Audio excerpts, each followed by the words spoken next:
Welcome to our lecture number 6. This is we're starting to get into the contribution of genes to behavior and talk a little bit about Darwinian evolutionary theory because that has become so important in terms of this field subdiscipline of psychology that's called evolutionary psychology. So let's begin our study by talking about some of the key concepts that are involved in this whole area of genes, heredity, and behavior. One of the first distinctions that I want to try to make is what we mean by proximate causes of behavior and what we mean by ultimate causes of behavior. When we say that something is a proximate cause of behavior, what we mean is that these are the more immediate day-to-day kinds of factors, environmental factors or stimuli that influence our responses.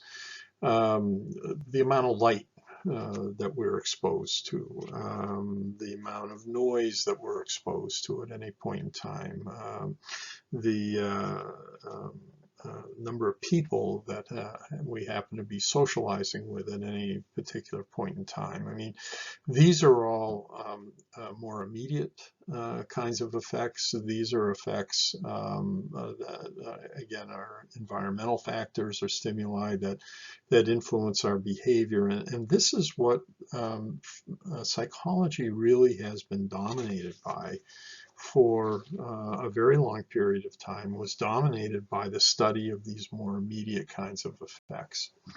And again, so this is what we call proximate causation.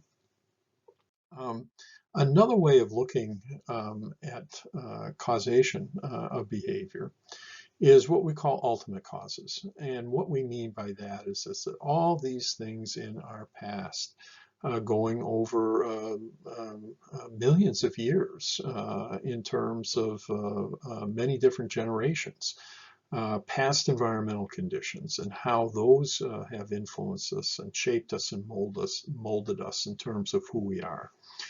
And that's where ultimately we begin to talk about genes and how important genes are and whether or not those genes are passed on to different generations. So we have these proximate causes of behavior, and we have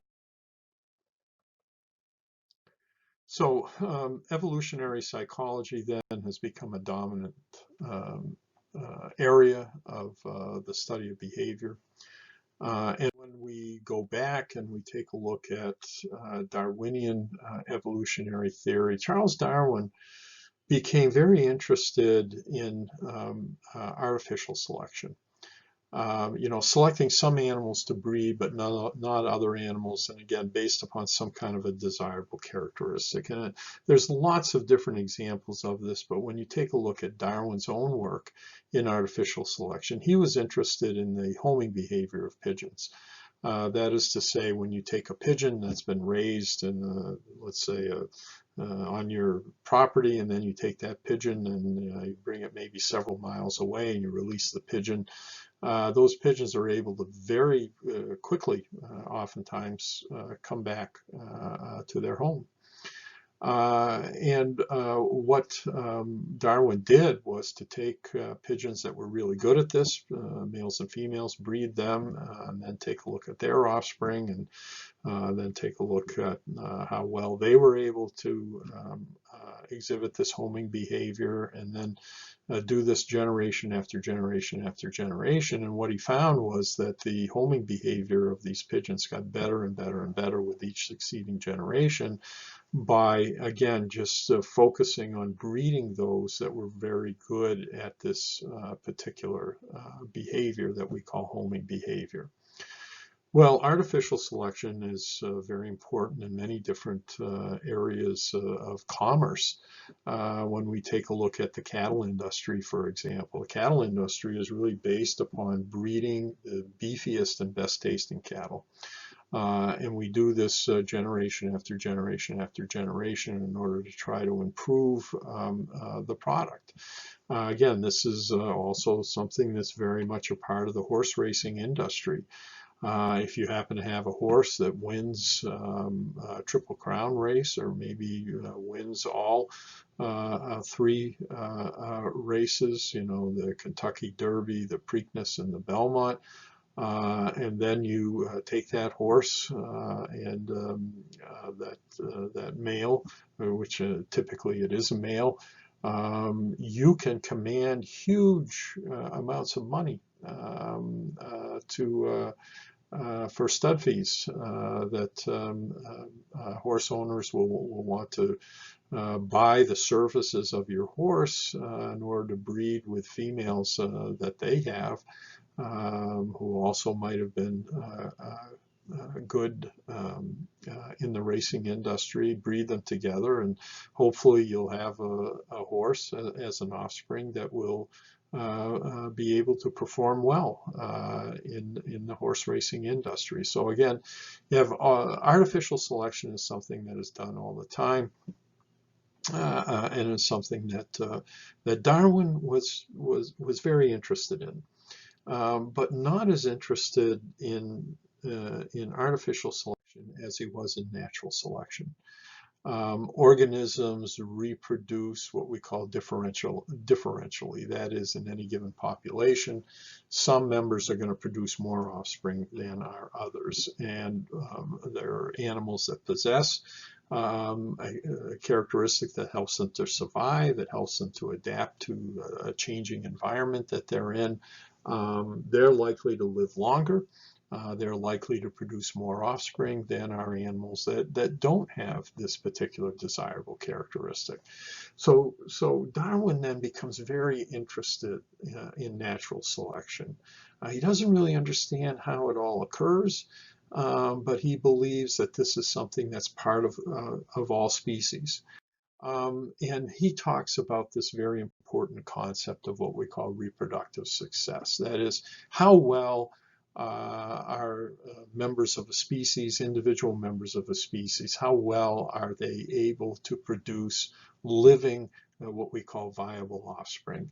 And some are able to produce more viable offspring, healthy offspring, than are others.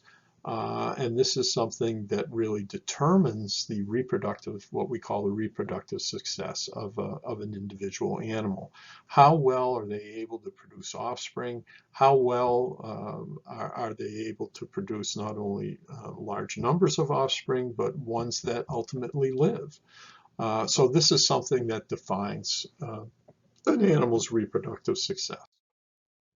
Now, there are two important things that Darwin talks about in terms of this whole process of natural selection. One is variation.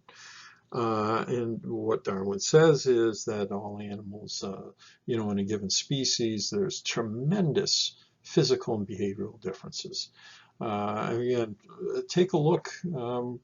You know, the next time that you are out and there's a lot of people around, you know, just take a look at the variation that occurs, the variation in skin color, the variation that occurs in eye color, the variation that occurs in hair color, in size, and so many other physical characteristics.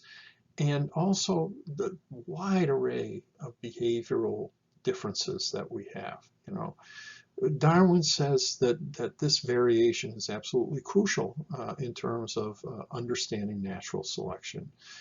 And he says, you know, what is responsible for that variation? Well, you know, he didn't really understand that genes were involved in this, but certainly we know that genes play a very important role in this. And at the time, Darwin didn't really understand how natural selection occurred. It was not until Gregor Mendel comes along that we more fully understood the process of how various physical and behavioral traits are passed down. But clearly, genes and environment are playing a very important role in this variation. He also talks about competition, that in any species, we are given species, we're competing for food, we're competing for mates, we're competing for territory. Those are things that are happening all the time.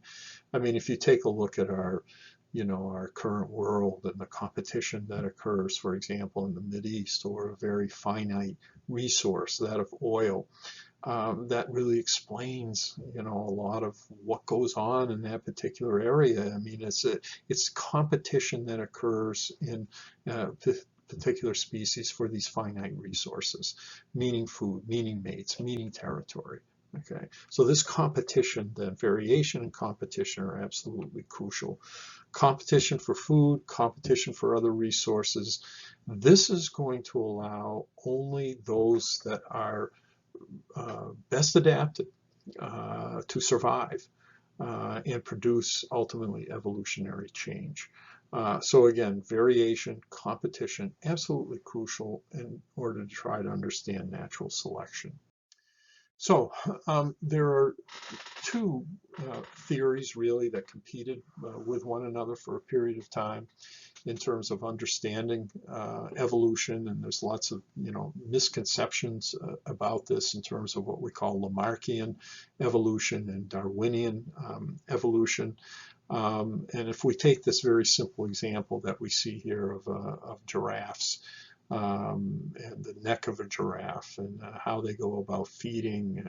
They usually are feeding from areas of treetops, for example. Lamarckian evolution says it's the use or disuse. In this case, the use or disuse of their neck.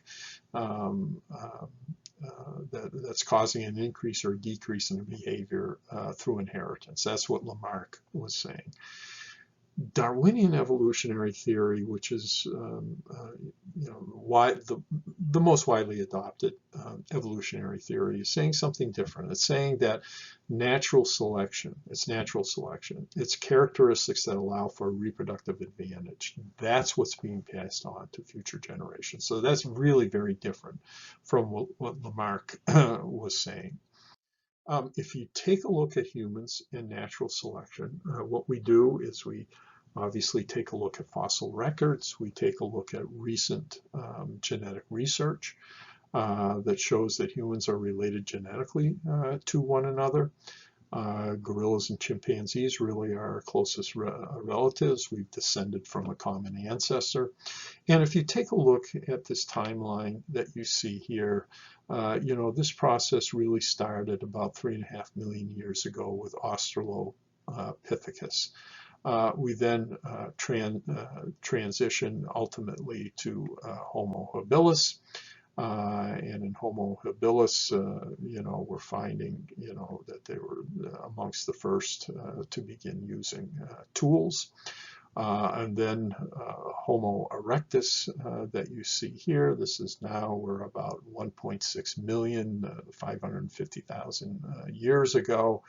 And these were, Homo erectus was out of Africa, and now in addition to the utilization of tools, we have the utilization of fire, the establishment of base camps, for example. This becomes very important.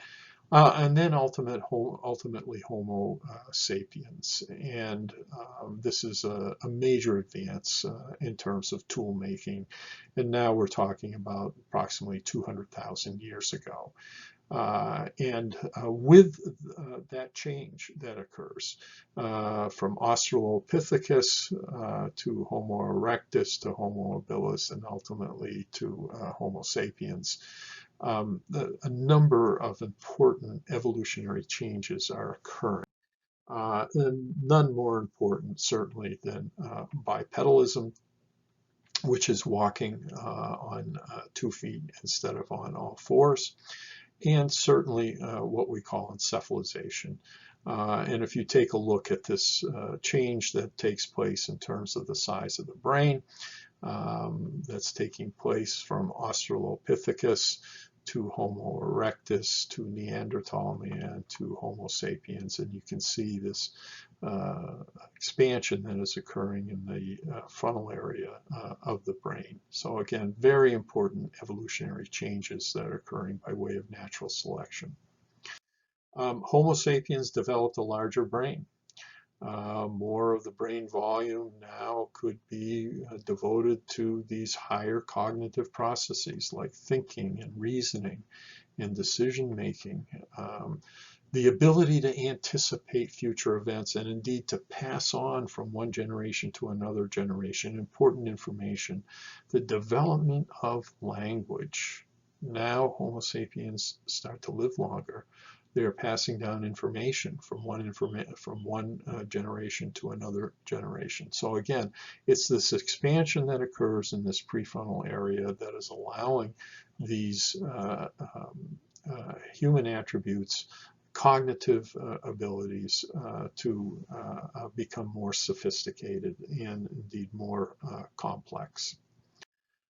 So, you know, this was really all speculative on the part of Charles Darwin. He didn't really understand how the process of natural selection occurred. And it was not until Gregor Mendel comes along and the wonderful research that he did with seeds and plants and flowers, and the size of seeds and the color of seeds and so on, really determining the outcome in terms of what those plants ultimately look like. And again, in order to try to help you to understand this at a very basic level, if we just take a look at a mating between a pair of individuals here that are heterozygous, and if we take a look at a very easy to test trait, which is called whether or not an individual is what we call a taster or not a taster, meaning they're able to discriminate certain types of tastes. This is something that very much is passed down from one generation to another generation. And if you take a look at their offspring, and you take a look at the probabilities that their offspring will be able to be these good tasters versus poor tasters in terms of these various types of substances. Take a look at this. A child in a family has about 25% chance of being what we call homozygous for the dominant gene for tasting. 25% chance of being homozygous for the recessive gene, and a 50% chance of being heterozygous. And again, in other words, what you would have here is that there's a 75% chance of their offspring